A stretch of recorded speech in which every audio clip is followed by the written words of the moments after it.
kushinda Ukristo wa leo ni kumsubiri Bwana. Tunasubiri siku ya kwanza, siku ya pili, tunaona kwamba Mungu hawezi akajibu. Tunaona Mungu amechelewa.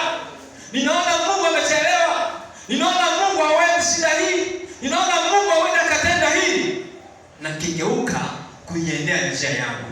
Natafuta njia ya shoti ambayo itanisaidia shida yangu. Na hapo ndipo tunapojikuta tumemkosea Mungu.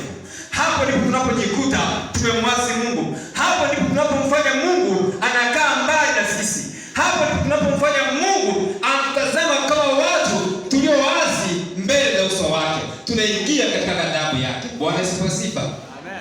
Biblia inasema Mungu, wana wa Israeli walipokosa kumsubiri Mungu, Mungu anamwambia Musa, niache niwaangamize hawa watu.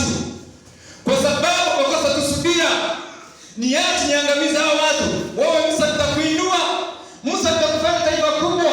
Musa, nitakufanya kuwa nuru katika mataifa. Kwa sababu wamekosa kusubiri.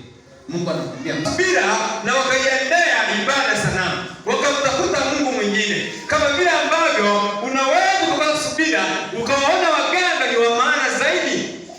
Kama vile ambavyo ninaweza nikakosa subira nikaona njia ya mkato ndio kunisaidia, kumbe ni njia ya kuweza kumhuzunisha Mwenyezi Mungu. Bwana asifiwe sifa.